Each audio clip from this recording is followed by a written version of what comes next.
Hey everybody, it's Will with my buddy Sam from Sinopa Publishing. And we're going to talk all kinds of comic book stuff today and the state of the industry and uh, how is it making everything work in the indie market.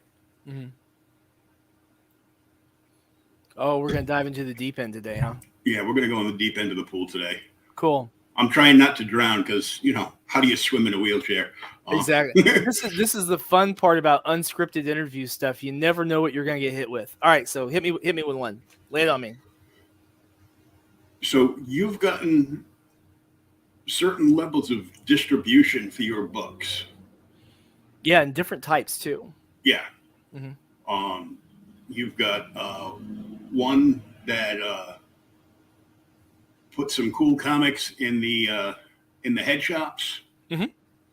Um, you're going through Antarctic Press and getting Tibby released in September to comic shops. Yep.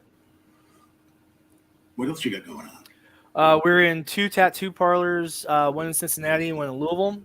We have books in vintage games store here in Frankfurt. It's the only store in Frankfurt who carries us. A couple of game shops in Kentucky, RPG themed stores mostly that aren't normally comic shops that are carrying our stuff, including our RPGs. We direct ship to 30 comic shops directly whenever we release books and are always on reorder for those. Those guys, and I say 30, we're talking about locations because one's a chain. They have 10 stores now.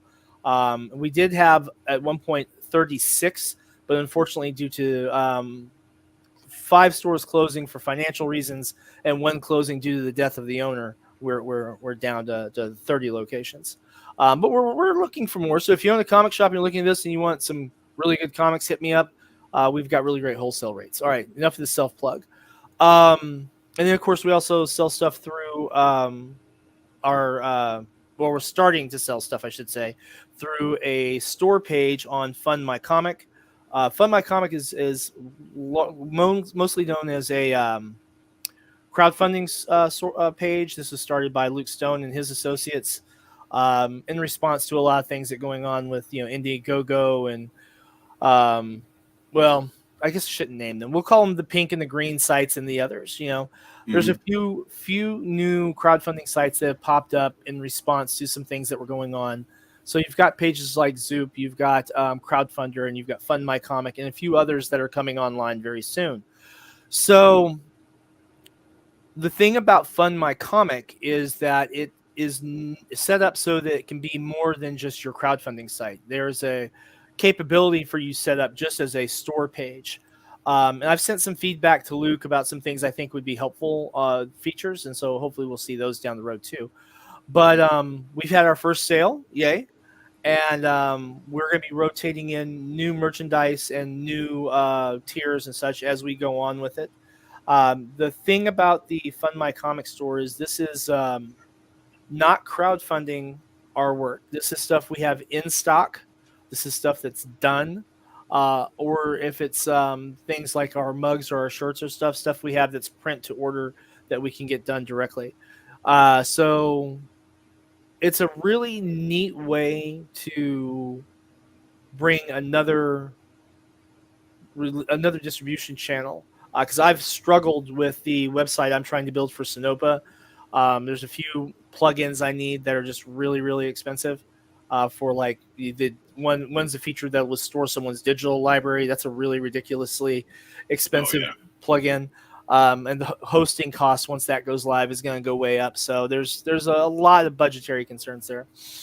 But the thing about that is with distributing to retailers particularly is that your profit margin on your individual books goes way down, right? Because when you're talking about the percentage cost for the whole product, once it gets to the store, you have a significant portion of that that's going to the retailer. Like in our instances, our comics currently suggest a retail price of $5, right? So when we're shipping them to the stores, they're usually at about $2.50 on their price point, so long as they're meeting their order minimum to cover shipping. So our profit margin on that's pretty small. The nice part is, though, is if you're selling a lot of different books to those locations across 30 different shop locations, that's still not like hey, $10,000 crowdfunder money, but it's money that's an actual profit that you're able to take in and put into your production cycle. Um, the other thing too is that as you've seen from the last when we did our Tibby and our time traveling psychedelic mushrooms campaign, we had a severe tick up in our number of backers on our Kickstarter campaign. And so I'd like to see if we can continue that trend as we continue to release to more markets. With regard to the head shops and our spinner rack distribution, that's through comics mainstream distribution run by Adam Watson. I believe I've introduced you to him before a couple of years ago. Adam's been fantastic. We've been releasing books since he went live. In fact, I think 47 Furious Tales, I think, was the first comic book other than one of the comics from his company. Is that in my headset or is that in your background? That's my dog. That's in the background. Gotcha. She's in her crate, so she doesn't destroy stuff. Gotcha. I just want to make sure I didn't have something going on here. And that's been really good. So I mean, that's been running like clockwork for years now. So shout out to Adam for doing a great job. Actually, I just put him in touch with an author who is wanting to talk about getting his novels put out through his channels too. Oh, nice. So I think that's always fun. And so here's just a little word from me to everybody. When you're working and you're kind of feeling that indie vibe and you're on your own and you don't have like big corporate money behind you, keep those working relationships healthy. Don't just stay out of your drama and just work your business and be the best, coolest person you can be true to yourself, and don't piss all over other people. Sam is saying don't act like me. Every major religion has a line in it that's basically is said different ways but means the same thing. In the word of the prophet, don't be an asshole. But I'm so damn good at it. It's tough. I'm trying. But yeah, it's surprising how quick 50 cents, 70 cents, 40 cents adds up every month. You know what I mean? And then and shout out to all the people who are big on digital. We've always done digital releases through Drive-Thru Comics and Drive-Thru RPG. And I've been very open about this. My royalties from my drive-through sales usually pay my gas bill or my phone bill or both, So that's actually money directly into my pocket that's making a real world difference, something I usually just don't worry much about. So put it on there. I market it, periodically, point people, remind them that it's there. Sales come in, and then, people get their stuff safe and secure, and we make money. So gotta love it. Now, I didn't catch the entire interview that Luke Stone had with the guy from Iron Age. But I know I caught like on a few different interviews with him that him, Randy, and Iron Age were trying to see if there was interest from anybody to have them reprint their books in kind of like a digest format. So it would be smaller and more cost effective, and that they would get it distributed through Iron Age through their network. I'm not up to speed on that, so I really can't comment on it. I'm not privy to what the state of that is right now. Yeah, I didn't hear enough about it, so I mean, I still have to talk to him to find out. I think it's an interesting proposition. Don't get me wrong. I mean, we have two different size formats for comics. We have our digest format for 47 Furious Tales, which is that 6x9 format, and then we have our standard US, was it 6.675 by 10.24 something? I think it is. Yeah. For the rest of our titles, and then when we get our North American, or well, that's a bad way to put it. When we get our American produced manga style stuff that we have working in the background, when we get that out, that will be in your standard Japan size manga distribution that hold the Genji format. And the reason being, of course, is that, and it's basically the same size, just a little bit different. Well, not really the same size, I guess. A little bit different size than 47. Not much different, but a little bit. Yeah. And that's one of those things that we'll be experimenting with as we continue to push for our translated works. We've got a couple of people I'm looking into to translate Tibi as one of our first translated works. So we're looking at that for Spanish, for Japanese. The Japanese translation is going to be pricey, no doubt. And then the German release for it, and the French release for it. And we'll look at Italian and a few others as we have a better, grasp of what the potential market size is, Those will probably be translated in and then done as a print on demand release and then offered in those markets digitally and for print on demand. So a little more fire and forget and less problems with, customs and all that kind of stuff, because things can be printed locally in the EU without that kind of hassle and then sent on over. So I'll let you know once we actually make that happen. Translation is not cheap. Translation with a qualified letterer is definitely not cheap. No. We did find a gentleman, and big hats off to JD Calderon on this, because I was on his show when I made contact with this guy. He's actually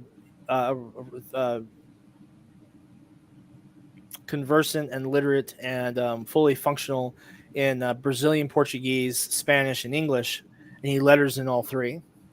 And he has told me what his rates are, and his rates, including the translation, are actually less than what I currently pay for lettering. So he's going to get my current lettering rate, because we don't short anybody.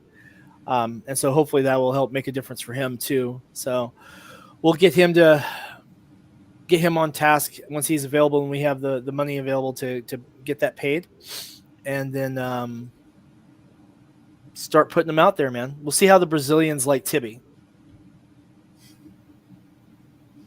Well, like a meme I posted the other day. Before I say that meme, let's flash that up there. I just slept with a Brazilian. How many's a Brazilian?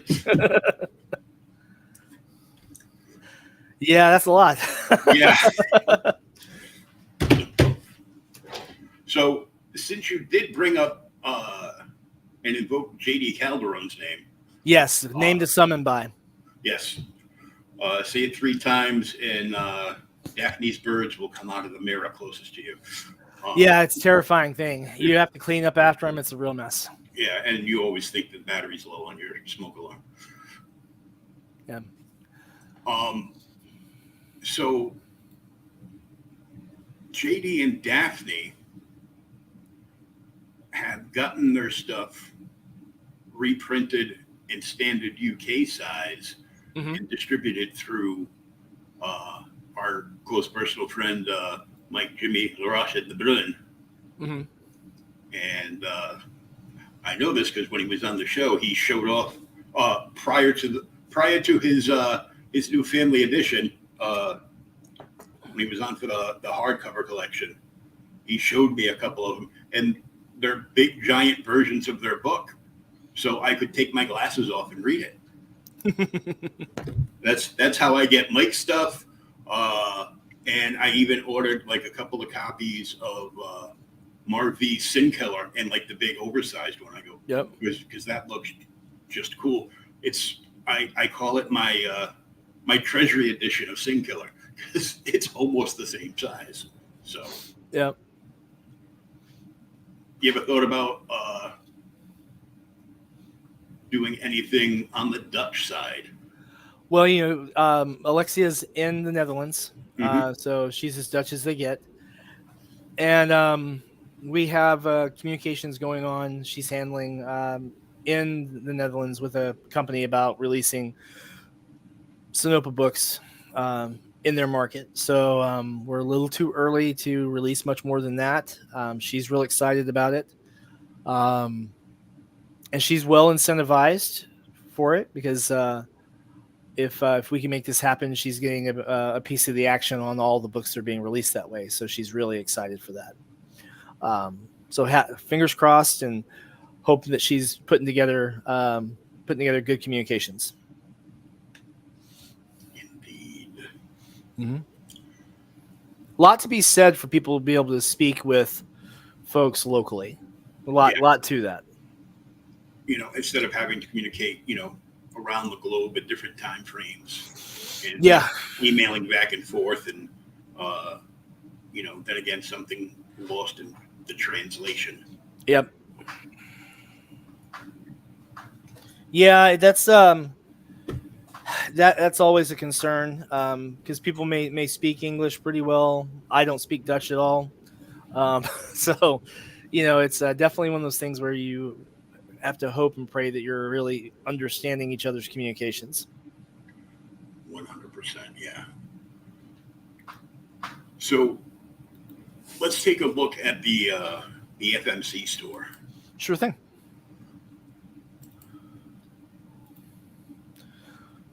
And the link for this is in the description. I would probably have to go out and put it back in because YouTube has shadow banned me. They have removed the ability for me to put in third-party links anywhere. Mm-hmm. I know a lot of people have been saying they've been running into that on YouTube. So I was starting up the Sinopa YouTube channel again, and then got COVID. But we're going to be going back to regular release probably this coming week. We should be doing at least 2 releases a week. Mm-hmm. Which one will be our Words with Willow segment, where Willow talks about her experiences as a kid growing up with her creator dad.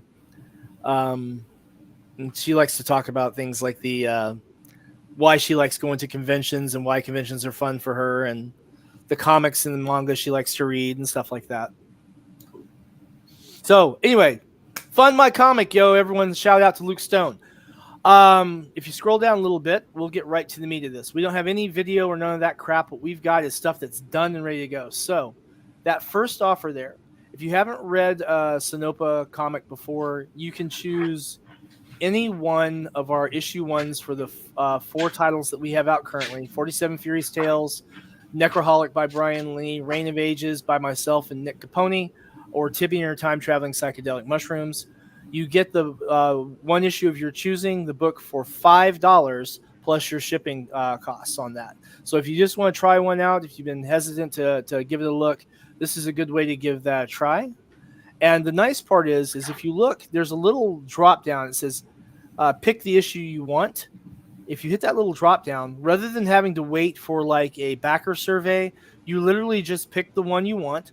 That'll tell me the one I need to ship to you. You pay your transaction cost. We put it in the mail the next business day. Nice. Easy peasy. And then we have some of the deals that we do for convention appearances we've also done here. So the 47 Furious Tales bundle, you get the first 3 issues of 47 Furious Tales, which are the ones that are out right now. The Alexia Veldhausen covers, you get all 3 books for $10 plus shipping, which you only ever get if you're at a convention where we're at, or on the website. So this is a fantastic way to pick that up. And then this is one that I think Luke thought I was kidding when I told him. This is $16 plus shipping. You get issue 1 of 47 Furious Tales, issue 1 of Reign of Ages, issue 1 of Necroholic, and issue 1 of Tibby and Her Time Traveling Psychedelic Mushrooms, all shipped to you for $16 plus shipping. Wow. So that's I can't think of anywhere else I've seen that other than maybe with Alterna. Yeah. You know, um, we do have a digital bundle, and it's a pretty good one if I say so myself. You get 10 issues for $18, all digital. That's over 200 pages of comic book for $18. And these are all fulfilled through Drive-Through Comics, Drive-Through RPG. So it's a secure download. They store the books also in their library for your account there. So if you ever have a hard drive failure or something, you just go and you download them again for free right there. Nice and easy. The other thing too for creators, and guys, this is getting more and more important. Drive-Through will let you take and select to embed this little user code on it. And what that does is, if someone ever steals your stuff and puts it up on a pirate website, you know exactly who did that. So, not to be that guy, but that's a great way to track back who you need to sue. Yeah. So, just keeping it real. And then right below this, we have our next illustration, a very, very fun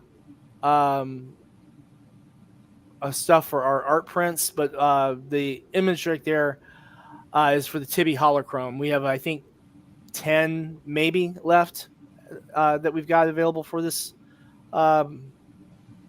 this page. But we have our art prints that are on sale for this. You get art print for $15 plus shipping. These are 11 by 17s. Wow. Except for our holochromes. Our holochromes are a little more expensive because we get those from Comics Wellspring. They're printed here in the United States.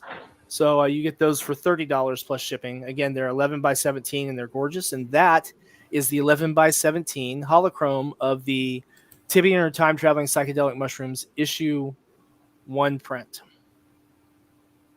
Nice. Mm-hmm. And then I think, did I set it out? If I set it out, I'll show you. Yeah. This is the Tibi and Her Time Traveling Psychedelic Mushroom issue 2, Safe for Work holochrome cover. Oh, let's blow you up. Isn't that gorgeous? Oh, yeah. So we're going to bringing Tibi issue 2 to Kickstarter either in September or here in a couple of weeks. We'll see. Well, actually, probably in September, giving us the 10th, but you get the idea. That's going to be a lot of fun. We actually have a small selection of those Tibi holochromes in stock right now. So those will ship next business day as well until we run out. And when we run out, we'll suspend that on the shop, order and restock, and then make it available again. But all of our other art prints are all in stock and available now. Again, $15 plus shipping. And you can see each of them as you come through. You've got work from Alexia Veldhausen, Anthony Ojeda, Sandra Cole. Who else do we got? We got Kelsey Cohen has art prints in here. Lotus Blair. There's just a huge selection of people that we've worked with over the years. And you've got some bundles you can get too. The 47 Furious Tales bundle, you get 3 11 by 17s in that one. The Reign of Ages cover bundle, you get all 3 covers by Shugul Senev. So that one you're actually saving like $20 in the bundle. And then the bundle from Damian Torres. This is all 4 of the art prints that we've done from Damian Torres. Now, 2 of these feature colors by Nick Capone, the Reign of Ages ones, but the other are all his colors as well. And that's just hands down remarkable deal. But a lot of fun with that one. And that's the print 13. That's the cover art that is going to be on the mainstream distribution release for Tibi issue 1 that's going out through Anarch Press. Oh, cool. Yeah. We had it made specifically because you know this, but the viewers might not. I don't reprint floppies for that are released through crowdfunding. So once those press runs are sold, that's it. You don't get like press run number 2, press run number 3. Mhm. So once those are done, they're done. So like, for example, Tibby issue 1, we printed 5,450 books. With that, we printed 50 of the holochromes because they're really expensive to print. Yeah. 400 virgin variants and 5,000 with the trade dress. And we are between those 3 options. We have a little under 2,000 copies left. Wow. Yeah. Now, in all fairness, we sold a lot of those at New York Comic Con. We sold, I think, 700 or 800 of them at New York Comic Con. Now, was that the first time you attended New York Comic Con? Right. And we won't be there this year, but I'm hoping to be there next year. I know from other people I talk to that sometimes it's just not in the finances to be able to get a table there. Plus, it's the whole some of the shows I know, like San Diego, has that lottery system going. Yeah, with me, it's more a financial thing. I had influenza earlier this year. I had the actual factual flu, and then I had COVID in July. So, I mean, I just, between medical expenses and car repairs and other expenses that have come up, I just haven't been able to justify it financially. Because for me, it's about 750, 800 miles, something like that, to drive one way. Mm-hmm. And plus I have to rent a cargo van. Because like when we took up for last year, we took, 2,000 pounds of merchandise with us. Oh, wow. Yeah. Hey, thanks, Roll Valley. Hey, man. Yeah, cool. Toxic Avenger icon. I love that. Yes, he just started following me over on TikTok. Sweet. And saw me, hit the link, and came over and subbed to the channel. So that was cool. Outstanding. Cool, man. But yeah, we've got like art prints. We've got our comics. We've got our mugs. And do you have one of our mugs? I do not have one of your mugs. We need to see if we can get you one of the mugs. We might have to have like a special on one of the crowdfunding campaigns. Buy a mug for William Pace, $25. We'll ship it to you. Yeah, hey, that might not be bad. You turn around and you get like 12 mugs out of one campaign. That'd be awesome. Then I'll have to set up at a table. I'll have to sign the mug that was sent to me on your campaign at a local show. Yeah, there you go. I know my daughter would probably dig the Rain anime manga style mug. Yeah, that's what I'm drinking out of right now. Oh, there you go. Yeah. Let's get that up there. Yeah, that's cool. And these are printed in the United States. Well, the ones I get are printed in the United States. We go through Printful, and so they print regionally, which is great because you don't have to worry about like a lot of tariffs and stuff like that. So, for example, if I've got people who are in Canada who order it, it'll print in Canada, right? If they're in the EU, it'll print in the EU. If they're in Brazil, it'll print in Brazil. If they're in Japan, it'll print in Japan. It's pretty nice. Yeah, it saves a lot on shipping too. Yeah, that's a big headache solved right there. Mm-hmm. Yeah, Printful's been really good to work with. That Joragumo, that's actually from one of our Sinopa omnibus books. That was done by Anthony Ojeda. It's a traditional Japanese spider demon. Absolutely gorgeous. And the Ruins print by Anthony Ojeda is from our Death Comes to Glenfollow D&D adventure. Oh, yeah. And then he also did the Abuelita character. This was an elven Puerto Rican grandmother from one of the stories that we had in one of our omnibus books. This was just a remarkable amount of fun. He had a blast with it. He actually gave me some suggestions on correcting some things. Says my Spanish is atrocious, so he made some nice corrections for me, which was cool. I remember seeing a stand-up comic talking to doing crowd work and talking to a Spanish woman and asking, so would you call your husband Mira? No, I call my little boy Mira. what do you call him? She's like, pendejo. That's mean. That must mean love of my life. Yeah, not quite. No. Oh, poor dude. Because for a while I was popping into the 656 live streams, which are like, 11 or 12 o'clock my time. Right. And, just putting in my I'm here, hail nerds and pendejos. I stopped doing that upon request. Did they ask you to stop? Somebody did. Well, and I'm pretty sure it was a woman that was in there. She was like, "That's not very nice." Okay. Yeah. Well, she's right. It's not very nice, but yeah. I wasn't going for nice. I was just going for funny. I think I hit the funny mark. Yeah. Yeah. Yeah, I'll give you that one. There we go. Cersei and unicorns and original art. Yeah, and we do have a lot of original art available here. We'll actually be rotating some of these out for other pieces later this month. The fun thing too, the 3 pieces we just passed from Nick Capone and Kelsey Cohen, and now the Incarnate Cat by Lotus Blair. Those are 3 that are also all in our child safe package. Those we donate a lot of those to local schools here in Kentucky. So whenever you walk into like the preschools and the kindergartens and such, there's a lot of these in them around in the Franklin County area.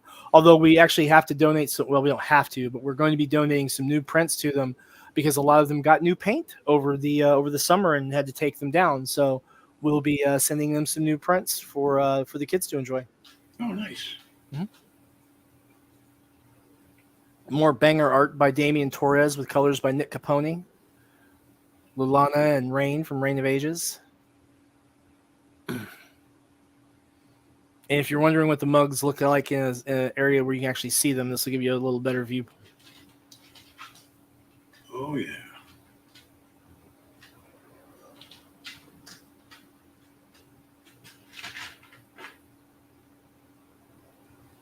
TV. Yep, that's actually been really popular. I was pleasantly surprised. Well, after the book, who doesn't want to drink out of Tibby? I know, right? And then the holochromes, guys. If you want to do something really nice for Joker, I know he wants one of these pretty bad. If you'll just pick one and say, "Hey, send me a note. This is for Joker." I've got his shipping information, and I'll ship it to him for you if you want. It's $35 plus shipping. Only 50 of them were ever made, and we've got 10 available. So definitely take advantage of that. Hook your guy up, make his day. Yeah, and then I will put it in a frame from my sponsor. There you go. And our sponsor today is Crafty Comics. Oh, hey, sorry, didn't see you there. Dan from Crafty Comics. Do you like to collect a little bit of everything like I do? Well, here, we make frames and displays for people like you and me. It's 99% UV protected. Everything can be customized online with different backings and border colors. And for the listeners of Creators Outlet, you can save 5% with promo code CO5. We can't wait to CO5 what you display. me and my nerdy sponsor. He's an awesome guy. He did San Diego Comic-Con. He didn't have a booth. He walked around to other vendors, and he wrote up cards, and he would just hold up pick a card, and whatever was written on that card, it was like one of their products, and they would just win a free product. So that's really cool. I bet he was busy as hell though. Oh yeah. I've never been to San Diego Comic-Con. I've actually only been to San Diego the city once. That was in 1993. So it's a long time, very different city now. But yeah, it's Always cool to see people succeeding. I'm glad you've got cool sponsors. That's awesome. Yeah, they what made me look into him even more so was the fact that I mentioned Treasury editions earlier. Right. And I've got a bunch of them, and I have some of them signed, and they make wall mountable frames for the Treasury editions. Nice. That's not something you're going to find very easily otherwise. No, I know. Their frames are available in 99% UV protection, opposed to the protection level that you get from CGC. So you could take your CGC slab or CBCS slab or whoever you use and put it in one of their 99% UV protected mount systems, and it'd be like an extra layer of protection and a nice way to display it. However, I would be amiss not to note that they come in regular UV protection, just like slabs do. Mm-hmm. But you have to select the 99% UV protection, and there is a upcharge to that. Okay. Well, I would expect it. Yeah. Because you're getting more. Yeah. If you don't need the 99% UV protection, you're fine with the way the slabs come. They do all kinds of books for that, and they even have card displays too. So if you get collector's cards from Kickstarters or crowdfunders on FMC or wherever you use, they have the single frames.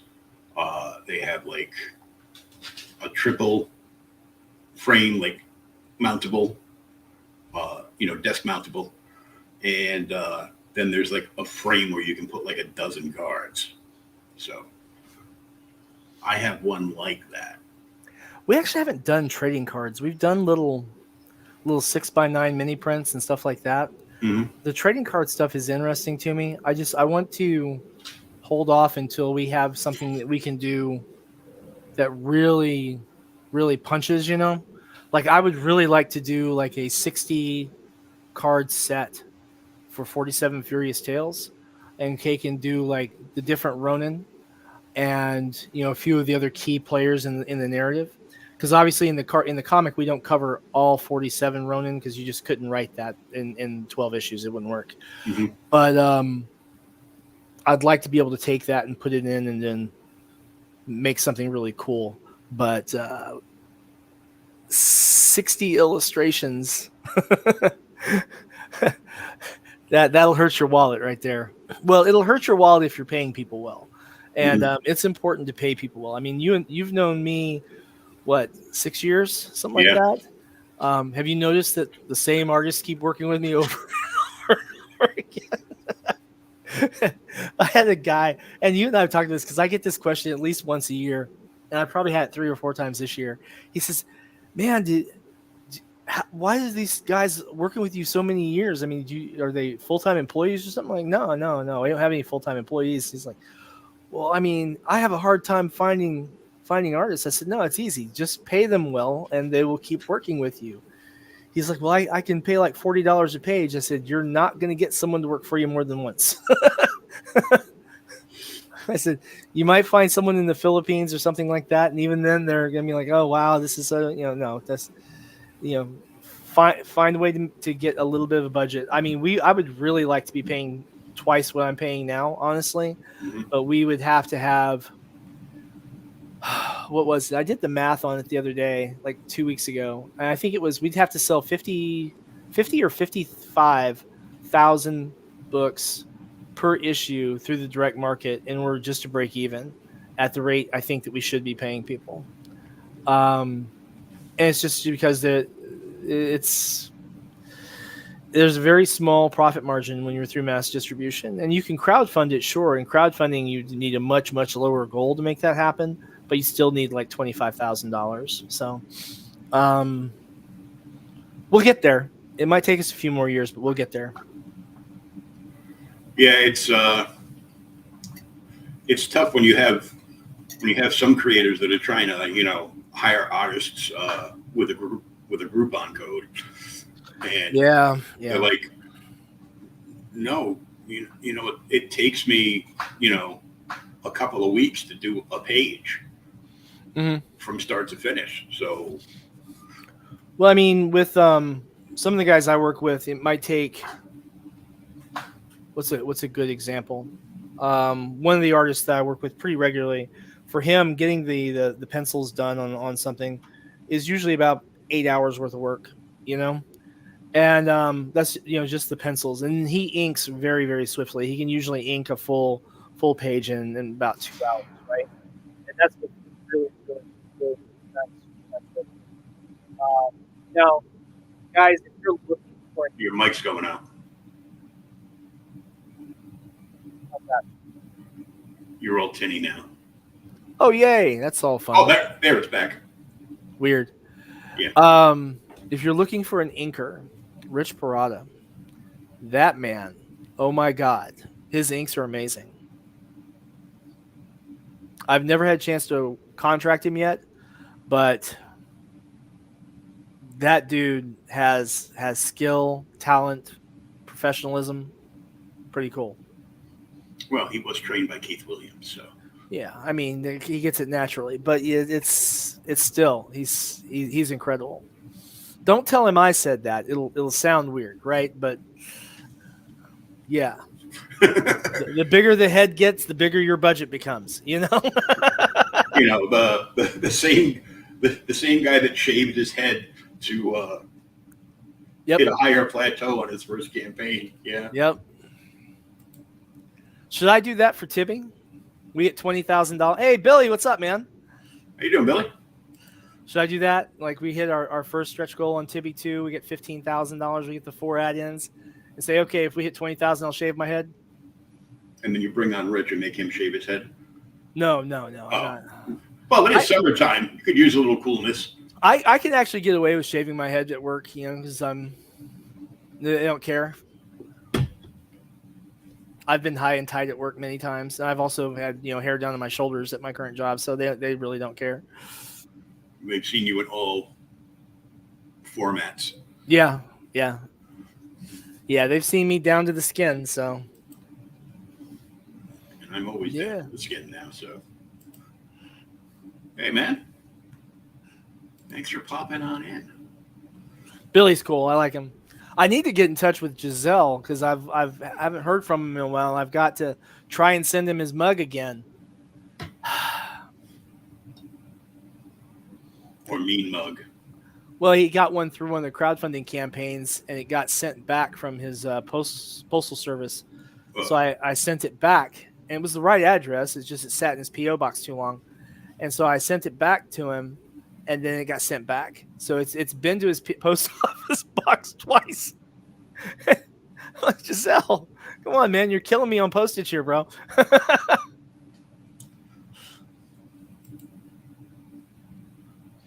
Oh, cool. Good luck, Billy. We're sinking. Look out. Hey, Billy, after you succeed on that campaign, don't forget to bring it to the other crowdfunding platforms too, and get your second chance money. Do yourself a favor, and even if it's only an extra $100 or $200 or $500, or if an extra $5,000 or whatever it is, get that extra money in to help your wallet. Okay, to make sure that you've got room for your extras. Oh, and Billy, I don't know if you know this too. September 16th, U.S. Postal Service rates go up. So keep that in mind with your crowdfunding calculations. Yeah, that's just wonderful. We meandered a lot on that. I'm sorry. I went segued right out into right field. I know you got some more questions for me, bro. What's next? Yeah, I do. And Billy, make sure you DM me, and we'll have you on the show for Bad Moon. And that's pretty cool too, because I usually get a handful of backers whenever I'm through the show. So appreciate it, man. Well, it's always a lot of fun talking to you, except for that one time. We will not speak of this. Yeah, that was okay at the time. It was just the after effect, which was weird, you know? Yeah, it was just, Yeah, strange. And for those of you who want to know what we're talking about, you're going to have to go back and start watching all the old videos that I'm in. Add that view time. Add that view time. All right. The Radiant Rain one, I absolutely love. The artist on this is escaping me at the moment. hey, Mario. We were mentioning Sin Killer earlier in the broadcast. Yep.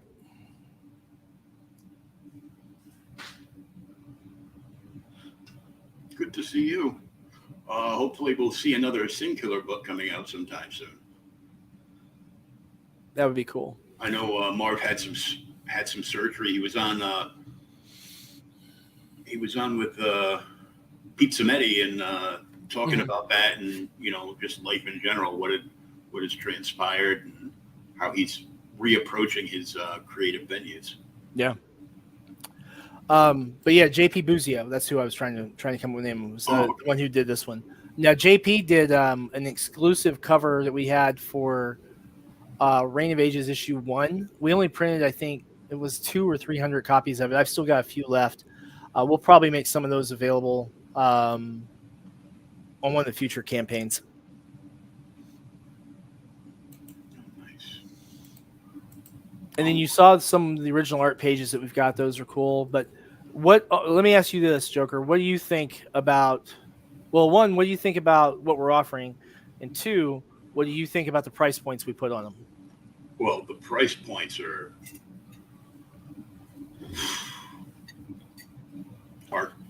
insane, because there's 3 deals in this store, like at the very top, that are like, I'm not going to tell anybody I won the lottery, but there will be signs. Mm-hmm. Because everybody will be getting, books. Now there's original art from 47 Furious Tales by Alexia Van Helsen. And this stuff is great. You got a cover for issue 4 at only 600. And one of the interior pages for issue 3 for only 200. And there's, like I said, there's a lot of different stuff that we'll be rotating in and out of this. So this is the batch of originals we offered for the first time around. Will be, and they're limited, they're unique, so they're only one available. But we'll be offering some other titles in at the end of this month. Other originals at the end of this month. Mm-hmm. That's actually the original cover art for 47 Furious Tales issue 2, Alexia Veldhausen's cover. Stunning work on that. The brush strokes on it are just incredible. It's underpriced. Yes. I'll say that because, like, if you go to any con, even like with a lot of independent illustrators that have done cover work or interiors, what have you, at a show, you'd still be paying around $1,500 for this. Well, we have I actually have the original cover art for issue 1, and we have offered that.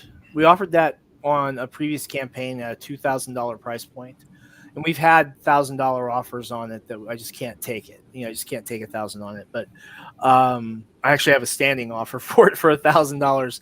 But yeah, we might make that available again, but it'll be a $2,000 piece. But there's a lot of cool stuff here. We've also got some originals from Damian Torres that are coming up. Some originals from Anthony Ojeda that we're going to be making available. Just some really cool stuff. But yeah, if you're a fan of Alexia's work, whether it's her work with 47 Furious Tales, or if it's her work with Purity with Nick Capone, or any of her work on any of the other numerous RPG projects she's done or anything, definitely a fantastic way to go to get something for your collection that will really stand out. And now, here's a question I had because I'm looking at the direct market cover for Tibi for the Antarctic press release. Mm-hmm. Has the FOC already come and gone on that? Yeah, it was available for order in July. I mean, people can reorder it certainly, but I think I don't remember when the reorder it starts for it. I want to say it actually starts in September, right? When it comes onto the shelf, you can reorder it. I think. Yeah.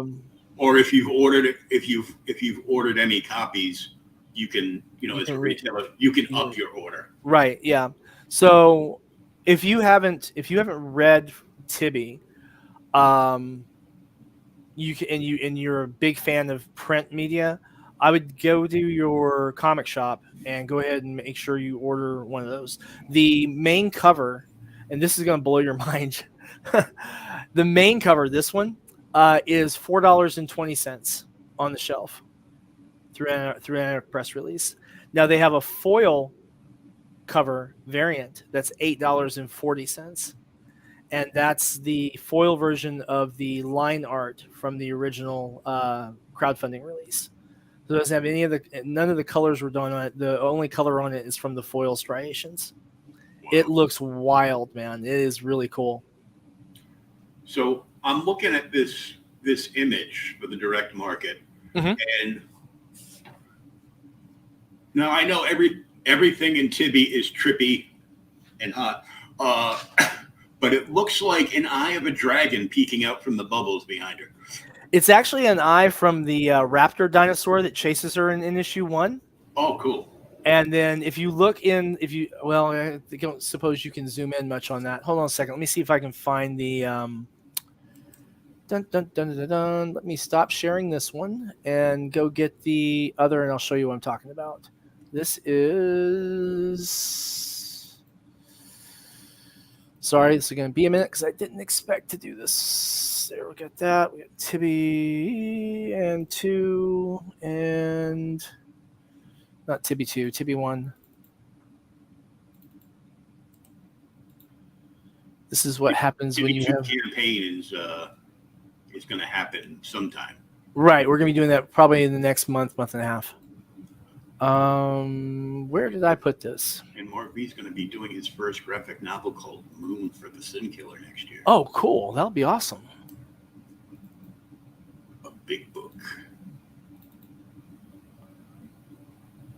Bear with me because I've got to find one that doesn't have some of the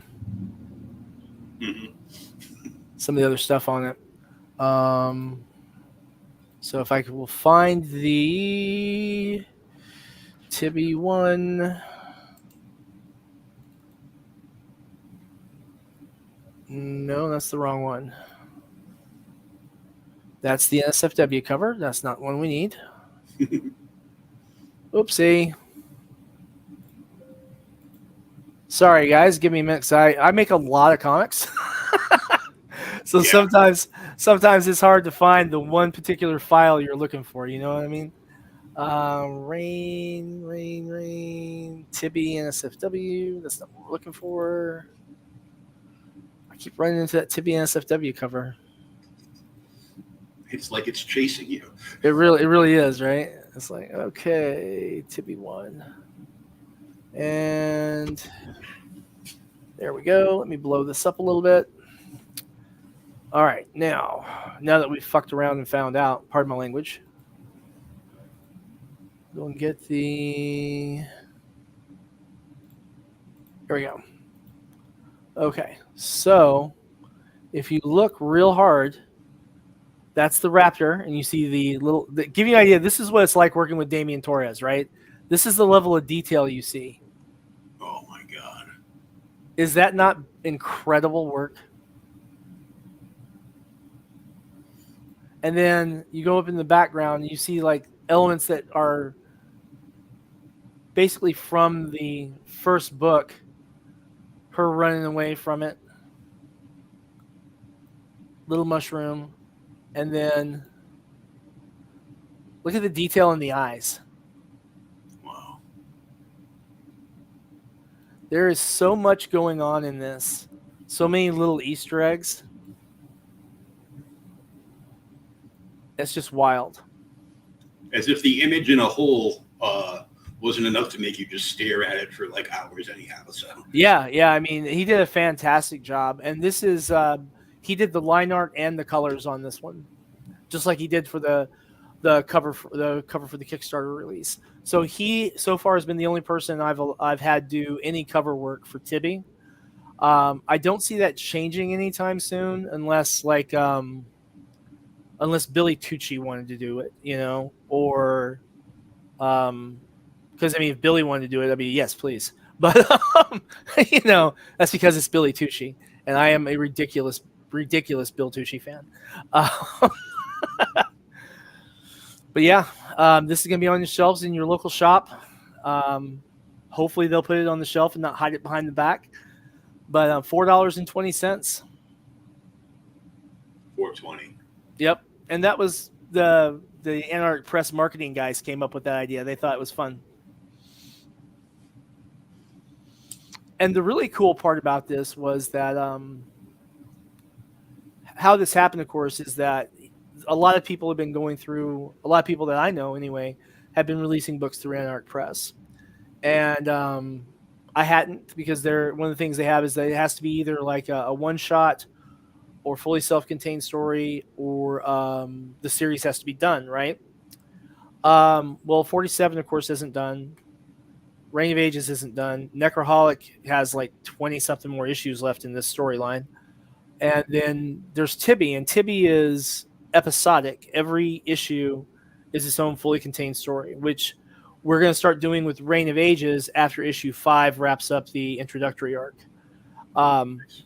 And the nice part about that is that lets us get into the direct market if we go through Anarch Press much sooner, or if we go through Image, or anyone else, or even if I release it directly.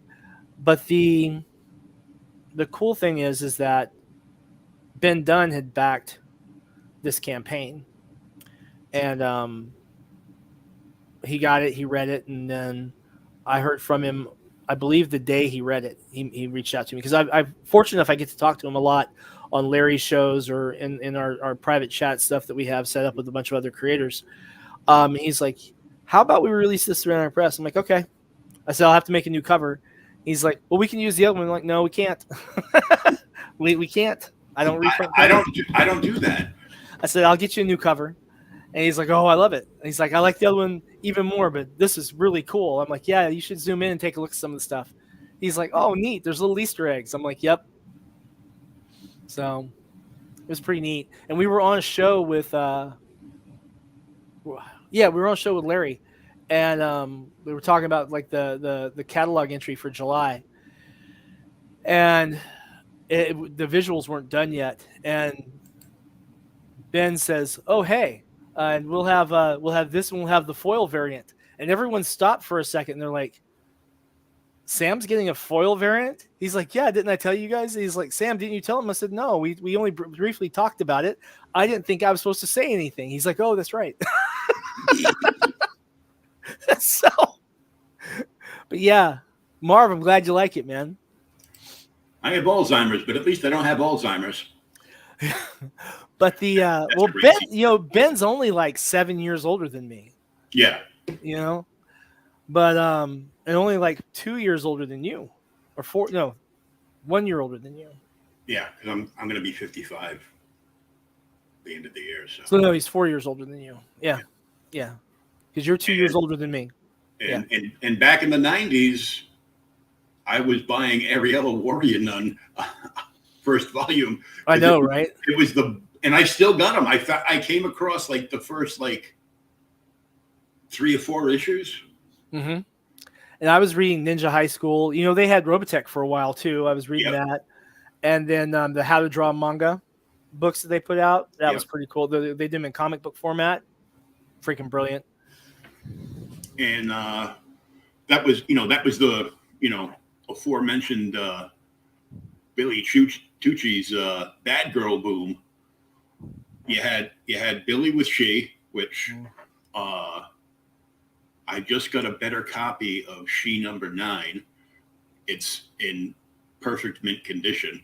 Mm-hmm. What cracks me up is every once in a while, I'll run across like a Facebook comic book post where they're selling stuff, and it'll be like a reply auction, and there'll be like crowdfunder issues of She from like the last couple of years that the store bought like a big bundle and stocked them because it's She and it's Billy Tucci. Right. And they'd have like 1 or 2 left over. They weren't going anywhere. So I can, once in a while, I score what was probably like a $50 book on the campaign for like, $8 to $10. That's a hell of a deal, man. So, and so, sometimes it's a signed edition. Oh, I just grabbed off the stack next to me for the books I got in the other day. I grabbed and flipped over, and at the top. Yep. I love that cover. My favorite cover was the white cover with just the eyes and the makeup around it. Yeah. He's done so much cool stuff over the years. I had the T-shirt for a long time, and then I started getting fat. And you can get it in a bigger size, my friend. You can. I might do that myself. And some of those other books that I showed you, I'm just like, these are great. And I off the same guy, Andy's in the Rick Funk comic book sale group on Facebook, and I get good deals off him all the time. And he'll take offers on stuff as long as it's not like a half price sale he's got going on or something. Right. I mean, I've bought like stacks of Vampirella magazines off of Rick and Andy for like, $5 to $8 a piece. Mm-hmm. And when I look at other spots on the interwebs, they're like, oh yeah, those are like $50, $100 each. You know who else has some really good deals is Tom Hutchinson and then also Henri Compton. Henri, I'm going to tell you something, guys. If you're ever wanting to know how to sell your book at conventions, Tom Hutchins, Henri Compton. I've tabled down 2 tables down from Henri before. We were in Cincinnati, right? And literally watched over the weekend as this man sold almost 1,000 copies of his comics at that little Cincinnati show. Literally sold almost 1,000 copies. Wow. Yeah, and I thought I was doing good selling almost 300. He lapped me twice. Apparently, you might be lacking in that department now. Well, I mean, hey man, I sell a lot of books. Yeah, you still sell a lot of books. I'm like, but you sell 1,000 books. No, I now we may have sold 1,000 books at New York Comic Con. Mm-hmm. Like I said, we sold somewhere between 700 and 800 copies just of Rain. I mean, just of Tibby. But we sold I know at least one full box of Reign of Ages bundles that we had, and there was 150 in that box. We sold 2 boxes of the 47 bundles. So that's another 3. So yeah, we sold over 1,000 books at New York Comic Con. Wow. Yeah, and then we awesome. sold. God only knows how many art prints we sold. I don't. I know that we took the first couple of days. We took like 3 or 4 empty boxes and each day and got rid of those supply boxes that we had emptied. And then Saturday we took like 2 trips of boxes we had emptied. But I mean, I still brought back a lot of merchandise. I was hoping to move that didn't, but as opposed to Henri, who sold out of everything he had at New York Comic Con. On Saturday, he was empty. Everything was gone. He was done. I was like, damn, bro. He sold everything, man. Went by to see him. He's like, yeah, I'm out. Holy crap. It's like, I didn't want to carry anything home. And he sure did. And he didn't. Other than his setup, he didn't. He was that him and Tom, man, they can sell books like you'd not believe. It's like, and it's not like, watching Let's Make a Deal. It's like, I don't know. I mean, guys who sell cocaine wish they sold stuff as easily as these two sell comics. Don't sell cocaine, kids. No. Say hello to my little friend. Yeah. Tibby. Yep. And her mushrooms. Yep. Time traveling psychedelic mushrooms is the wave of the future for comics. Oh yeah. So let me ask you this. Over like the last few years, Mm-hmm. how, if at all, has your marketing strategy changed? Okay. It changes constantly because marketing is my weak point. So I'm always trying to learn. So the one thing that hasn't changed is I try to listen to everyone's opinion on how their marketing strategy works. And the reason I do this is because what works for someone might not work for someone else, Mm-hmm. but something that's functioning has an underlying truth to it. It's making sales. So if there's some component in what they're doing that's making that happen, I'm looking for those commonalities. That's been pretty much a constant. I still throw all the spaghetti at the wall to see what sticks. So we have stuff that goes out on blogs, stuff that goes out to all the YouTube channels. I try to be here every chance I get. I try to be on the usual suspects, pretty much. You say, and I always look for new shows that I look for that I've never heard of before, and those especially like new shows that are starting, shows that have been going on for a while, shows that are on the upswing, shows that are on the downswing. You want to find every audience you can. But then another thing too, and I had to pull this up because guys, if you want to talk about like marketing your stuff, look at the marketing section in this book from Kickstarter for the Independent Creator. This is by one of the kindest, nicest people I've met in comics, Madeline Holly Rossing.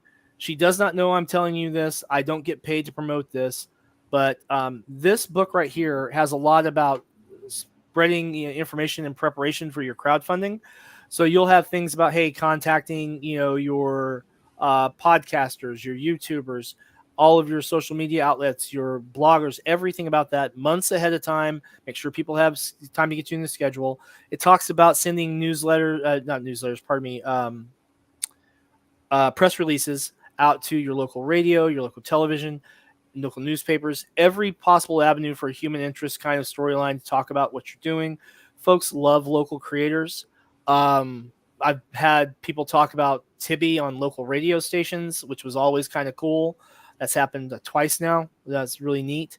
Also, putting stuff out into places where they'll let you do that. So one thing that I don't know if you know this, but the Kroger's supermarkets, the grocery stores Yep. here in Frankfort, Kentucky, they have like these little community billboards on there. And the managers at those locations let me put up flyers for our Kickstarter campaigns. So I put those up there with a little QR code so people can scan them and go to them, and on you go. They usually only get to stay up for a couple of weeks before someone rips them down to replace something else. But I mean, it's a printed piece of paper, so it's not like it's costing me $1 million. And it's handy because I'll usually pick up 2 or 3 new backers from it. We got with Necroholic, we did a local pickup tier, and we only had one backer who chose that. We had 3 other backers in Frankfurt that still wanted me to ship them to them in Frankfurt. Okay, no problem. But we had one guy who took us up on it, and we had arranged a pickup location with the vintage game store that sells our comics here in Frankfurt. And so went down and took him down to there, and just had a great time with it. It was a lot of fun. So, but guys, I recommend this book for anyone who's in crowdfunding. As you saw just a minute ago, I keep it on my desk. All right. I have been crowdfunding since 2017. I have over 20 successful campaigns I've fulfilled. All of my campaigns that succeeded have fulfilled. This book I keep close by because I always want to refresh myself before I launch something to make sure I'm covering all my bases. One thing that people recommend is a checklist for your crowdfunding. I recommend doing that too. I never do it though because I keep this book next to me and I never think about it beyond that. But yeah, if you're going to crowdfund something, Kickstarter for the Independent Creator, Madeline Holly Rossing, it's on Amazon. You can get it digital or print. And I'll tell you something, guys. If you don't believe anything else I say, or you don't listen to anything else I say, or anyone else I say, do yourself a favor. If you're going to take anything to Kickstarter, whether it's a comic, a game, art, music CD, whatever. Get that book, read that book, digest it in your mind, and plan accordingly. She did a fantastic job. That book is the reason I didn't release my book on crowdfunding. Wow. Mm-hmm. Now, I'm going to ask you if you've heard of this company, Wham Stand. No. The guy is fairly new. I had him on last week. I met him through Thomas Hull, who's the creator of World at War comics, Right. in Kingsville. And Thomas loves him because he's a bigger nerd than I am. Okay. Of course, he has much deeper pockets than I do. So, Well, okay, I get you.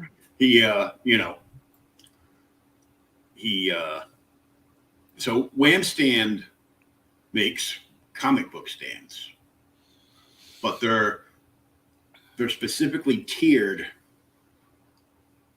for either stores or independent creators. Mm-hmm. There's magnets in the top and the bottom, and there's extenders at the top, and it's on a Lazy Susan. So it's basically like a pyramid, like a triangle, 3-sided, and you can put magnets for whatever book it is. If you're just showing off Tibby on the stand, mm-hmm. On one side, he 3D prints everything himself, makes everything, and I just thought it was cool. One of the things that we talked about, and this would pertain more to like you or any artists that both of us know. Usually, when you go to an illustrator's table at a convention, mm-hmm. you have a couple of select originals behind them displayed, and the rest are just in like portfolio giant books on the table. Right. He is designing and making something that would have the functionality of one of those poster racks from like, one of the stores like Spencer's. Right. Like you go into Spencer's and they're all rolled up in tubes underneath, and then you can just flip back and forth and check them out. He's making those so they will fit like 11 by 17 prints, and you can put them on the table and people can just come by and flip through like what you would pick out as your big one. So if you put like all your holographic or chromium, mm-hmm. like Tibby and Reign of Ages prints in there, it's the shiny stand. Gotcha. So that's still like in his design phase on that, but he's looking to have that come out like early next year. That'd be neat.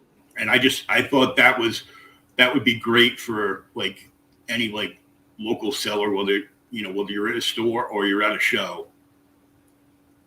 You can set up with that and just keep your prints like in the boxes behind you at your table, mm-hmm. and you just have the demos in there.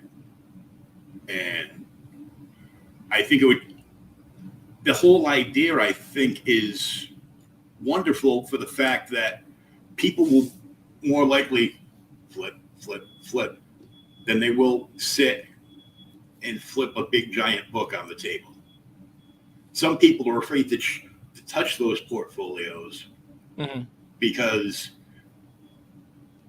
like my case in particular, I don't have money if I accidentally bend like an original page by accident. Well, now see that's the thing that I think that people need to stop doing is putting originals in those. Like mm-hmm. I have the originals that I have them framed up, the ones I take to cons, because there's just too much that can go too wrong with that. Yeah. I mean, could you imagine if I accidentally folded like the first cover Alexia Veldhausen ever had published? I have that, and I could not imagine how devastating that would be to my heart, you know? So put your high value originals in frames is my recommendation for Oh yeah. everyone. Even if it's a plastic frame, which is probably a better idea than glass, because if you break the glass, you can cut the page. Or at least put them in like a separate container that's reinforced that won't crush, that kind of thing. Yeah, But no, like I like the hard shell top loaders because you can yeah, carefully put them in there, and you know some of them those now. are really hard to get right now, though. I don't know Yeah. if you've noticed, they're really hard to get. And because I used to get mine from Tops, you Mhm. know, and then Tops got sold, and then I had another supplier, but that supplier went out of business, and so it's been really, really hard to find, you know, rigid top loaders. So right I now I'm using 11 by 17 bags and boards for art prints. Until we can with the economy now, it's not easy to have a business and to stay in business. Well, that's true, but you have to be innovative. Like one of the things I found was I got this. Notice anything interesting about that? It's not folding, right? No. So this is a 13 by 18. And this is from Jam Paper Products. This is their 13 by 18 photo mailer. It's real rigid. Now I take this, and then I've got my 11 by 17 boards, and then I've got my bag and board for my art print. And I'll sandwich that, secure it, and then ship it. And then once you've got these together, I mean, not to sound overly crude, but you could beat a man very badly with this thing and hurt them. It is real stiff. See what I'm saying? Mm-hmm. It just does not. I mean, if you really put some force into it, of course you can do it. But I mean, just in casual use, like I could throw this in the corner right now and anything in it would be fine. And that's how we're shipping our 11 by 17s as far as our art prints. For originals, what we're doing now is we're sending them registered mail because, yeah, you can send them this way. Registered is going to be a little, you know, $20-something more, but registered mail, one, comes with more insurance by default, and then two, requires signatures. There's a lot more care handled with them because everyone who touches it has to sign off on it. There's a whole different process involved. So originals we're treating with kid gloves all the way around. Even if it's like, oh, this original is $150 or $200 original or whatever it is, right? Well, yeah, then get off the wallet and spend the extra $25 or whatever for the registered mail and get it to your customer. You know what I mean? In pristine freaking condition. I think I don't want to say all of us, but I think many of us have had experiences where someone has shipped something to us half-ass.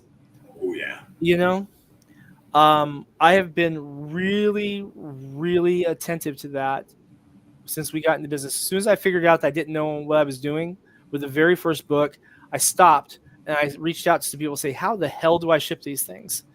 And I found some information and away I went. And like for role-playing game books, we use like big, thick padded envelopes and all that kind of stuff. But when I discovered Gemini mailers from, you know, comics and everything, a lot of our 8.5 by 11-inch books will fit in those if you just fold them out right? So a lot of times we'll send our RPG books that way too. Yeah, I've mailed like magazines in those. Like I sent my buddy. It was like a kind of like a fire sale, but not a fire sale, literally. Guy had found a seller had found like 2 cases of the original Howard the Duck magazine #1s. No way, really? And dude, for $3 a piece. So I bought 10 of them, and I started sending them up to friends. I go, give me a mailing address. I want to send you something. Okay. Holy crap, dude! Where'd you find this? It was a fluke. because it was literally a fluke. Now, I'm gonna tell you, we're going to do. I showed this to you earlier, but I'm gonna attach it again. We're going to do when we update the Fund My Comic page here this week. We're going to have an order availability for this, like basically like a pre-order for this one and the NSFW cover for Tibby. So people will be able to get that. This is from a project that we are not disclosing yet. This was one of the original. This was actually I shouldn't say one of. This was the original demo page for the licensing agreement pitch. This will actually not be in the book, but it's just a fantastic piece, and so we're going to be offering that as an 11 by 17. So for all of you who are watching, guys, this has never been released anywhere before, and the first chance you'll have to get it is going to be on Fund My Comic. It'll be the same $15 plus shipping that you saw on the other. So basically, for $25 anywhere in the United States, you're going to be able to get this. And it'll be 11 by 17 and on the good heavy cardstock paper that we use. We ship all these flat. You know this, but I don't know if the audience knows this. We ship these flat, bagged and boarded. Our art prints are not rolled. You don't get like creases in your paper or anything. And we are still at the point where I am always handling these. So if I see any defects on the page or any damage, they don't make it to ship it. They get circular filed and we get an undamaged one. So everything that leaves here is in absolute best condition. Guys, the line art on this was illustrated by Damian Dimitri Torres, who is the Tibby or time traveling psychedelic mushrooms artist. He's also worked on Red Sonja, and still working on Red Sonja, I believe, and many other projects. The color on this is by Kubert School colorist instructor Nick Capone. Absolutely gorgeous. So keep an eye on that. Come by the Fund My Comics page and definitely stay watching because we're going to be updating some really cool stuff. And in the meantime, get a comic. We'll ship it to you on Monday. Yeah. And there's some amazing deals on books on the FMC store. When was the last time you saw a comic for $5 on one of the crowdfunders sites, right? Even better. When's the last time you saw an indie comic for only $5? Yeah, because they're more expensive because it costs more when you have to print less. right. Well, we print. That's a good segue, and I've got just enough time that we can talk about this. One of the reasons we're able to do this is we print at larger volumes. We print at like offset levels. So, for example, the cover that you see there for the 47 Furious Tales, that's by Alexia Veldhausen, but it's actually the second cover we ever did for issue 1, because the first one we only printed 500 and we sold out way too quick, right? So we got that done and we printed 3,000 right before the pandemic hit. We've sold about 2,000 of those copies so far. And then once we sell out of that one, I'll commission a third copy for her. So poor Alexia is going to be doing covers for issue 1 for the next 10 years as we sell out of stuff. Eventually we'll do one that's like a print on demand one and put it up on the print on demand sites. But they are specifically limited.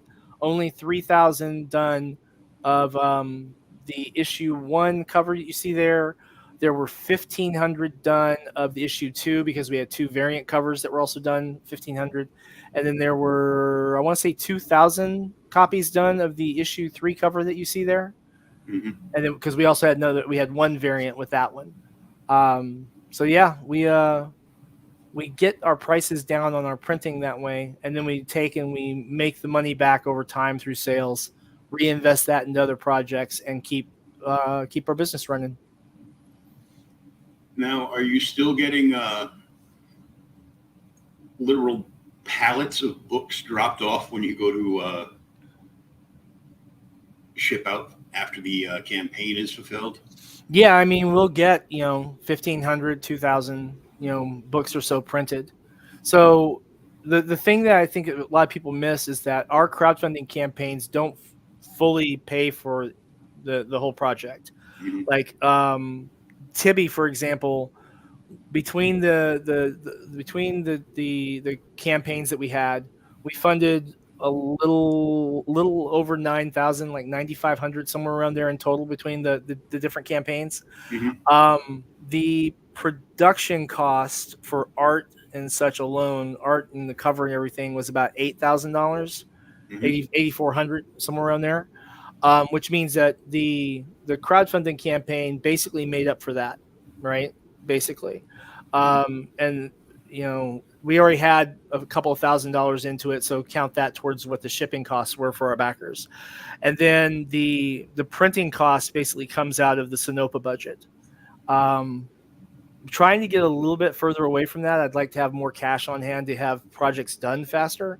So when we get to issue 2 for Tibby, we're going to be funding at a $10,000 goal.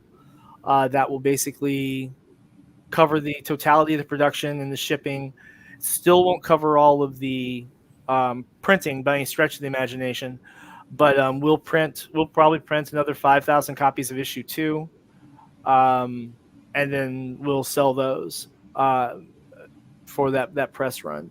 And then we'll have a separate cover for the mass market release as well. So the exception to that is we have the not safe for work cover for issue 2, and that one we will have a much smaller press run because we'll print enough to fulfill the crowdfunding campaign, enough for the comps for the art team, and then I'll probably have another 400 or 500 for me. So it'll be a pretty small press run, probably under 1,000. Wow, that's still a lot, though. Unless we get 1,000 backers who buy it, and then we'll have like 2,000.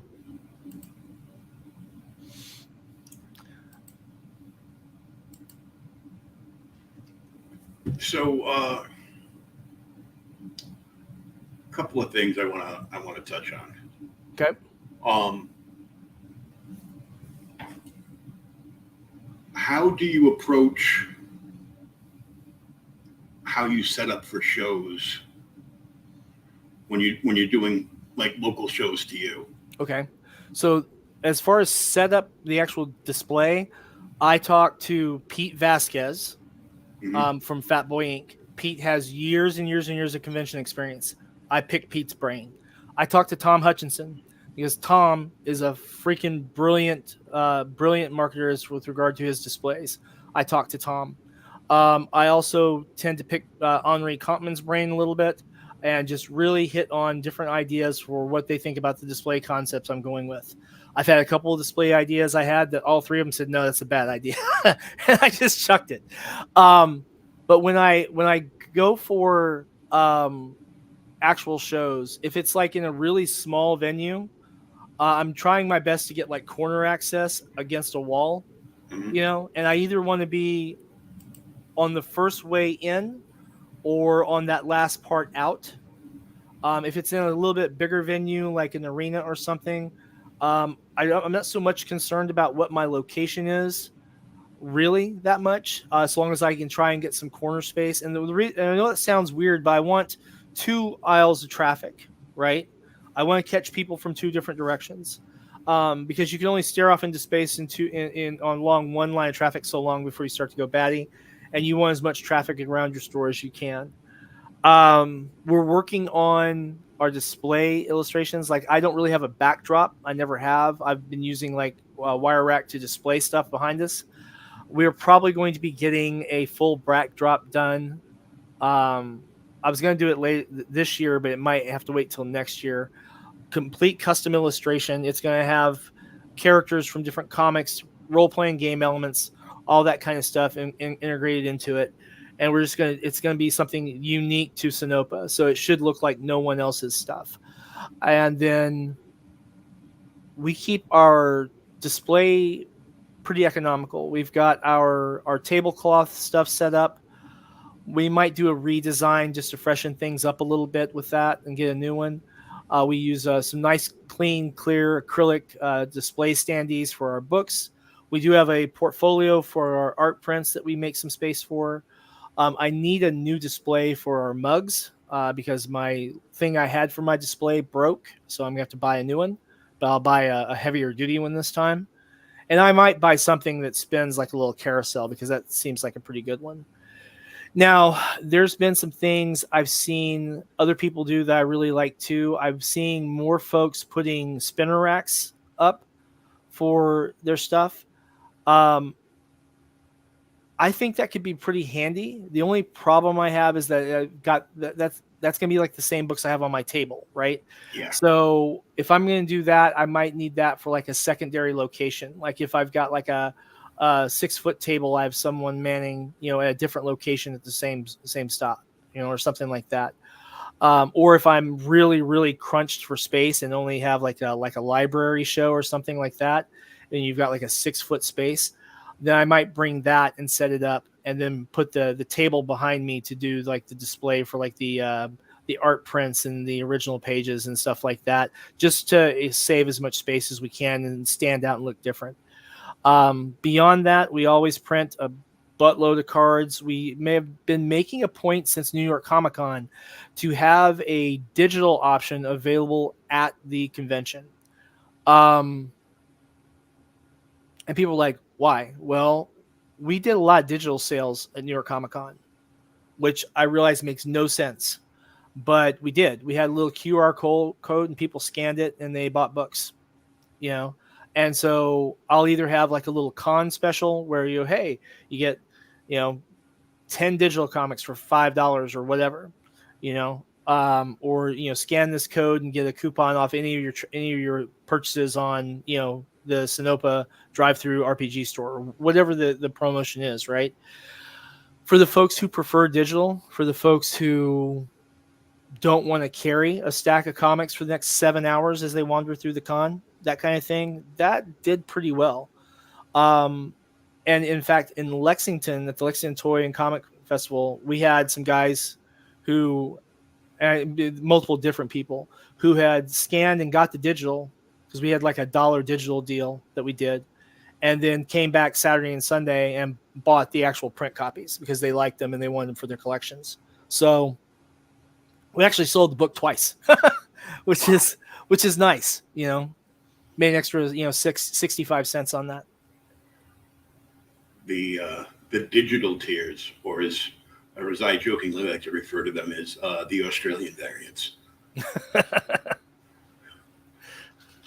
Because we all know somebody that's had to ship product to Australia. I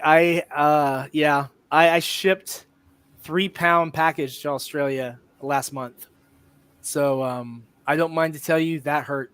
I am so glad that the gentleman was comfortable paying the shipping, because it was atrocious. If you want to know how atrocious shipping to Australia is, just imagine you wake up in the shower, but you're in prison. That's what it's like mailing stuff to Australia. It is incredibly expensive. It really is. But on the upside, though, I also sent an original to Australia that didn't have any trouble getting through customs. It got there safely. It got there pristine. So, I mean, we've had, thankfully so far, knock on all the fake wood around me, we've had no lost packages to Australia yet. So even during the height of the lockdowns, we got stuff to Australia, no problem. Oh, wow. Yeah. It's just expensive. It costs us more to ship to Australia than it does to ship to Japan, which I still haven't figured out why. I'd rather be in Japan than Australia. Well, the spiders are smaller. Yeah. Everything is smaller. Except the cockroaches. Yeah, they say, they say everything is bigger in Texas, but those people obviously haven't been to Australia. Really? Kangaroos on creatine and steroids. Oh my God. I'm like, all I knew of kangaroos was like from funny Looney Tunes cartoons, or like, the animated Winnie the Pooh. And I'm like, then I saw a real one. I'm like, what the hell is that? He goes, that's a kangaroo. Yep. In prison because they've been hitting the iron. What the hell? Yeah. They're all jacked up, It's crazy. Oh my God, they're ridiculously strong. Yep. I saw a video, a guy physically boxing a kangaroo because it had grabbed his dog and done NSFW, was trying to do NSFW stuff. Oh, that's horrifying. Yeah. And so this guy went and took his life in his hands by boxing this kangaroo. So the kangaroo had to like release his lab. And I'm like, wow. That's like, you don't need a lab, and you don't need a chocolate lab in Australia. You need like one of those Robotech dogs in Australia. Yeah. Because you can't have guns anymore in Australia. Nope. The kangaroos are going to take over. Well, it's like Planet of the Apes, only different. But I know we only had so much time. You got any more questions or anything from the audience they want to know? Anybody in the chat want to ask Sam anything? The link for the FMC store for Sinopa is linked in the chat a couple of times. It's in the description, although YouTube will smash that and edit it, so I'll throw it in the comment section. You'll be able to find it. The link for the store will also be in the audio podcast on Spotify, Google, iTunes, everywhere. And on X and TikTok. X, TikTok, Odyssey, and Rumble. Rumble, yeah. I need to get my Rumble channel up. Yeah, I can go live there, but they need to improve their Rumble Live features. It's like in 1970s tune in a UHF channel. I'll be perfectly comfortable then. Yeah. What's all the snow? Welcome to the 70s. Yep. But Sam, I want to thank you so much for coming on. And thanks for having me. A lot of great stuff in the store, a lot of cool stuff coming up. Make sure, if you love that Tibby cover the way we all love that Tibby cover, hit up your local comic shop and tell them you want Tibby and her time-traveling mushrooms. Yep. And you've read it. Press. Yes, I've got it somewhere. And I've got like 2 or 3 like short boxes full of nothing but books over here now. So. I think you've got all 10 of the comics we've put out so far. So appreciate you. Oh yeah. I was saying I've shipped my books for $10 worldwide because in Portugal books are cultural items. I don't buy from the U.S. because shipping is insane and customs worse. For a $5 USD com, is I paid $14 in customs. Well, the good news is, Marv, you'll be able to get digital for us already. But once we have our European release set up, you'll get them for what is it going to be, like €4.50 or something like that? So nice. Yep. Have a great day, Marv. Sam, thanks so much for hanging out and talking. And always a pleasure. We did more in-depth questionings instead of just screwing around like we usually do and look at stuff. Yeah, but that's okay. It's always a good conversation. You guys have a good one. Thanks for having me. Check out Fund My Comic, guys. Link is in the description and in the chat. Thanks so much, everybody. Have a great day. Thanks for having me, bro. Oh, you're welcome.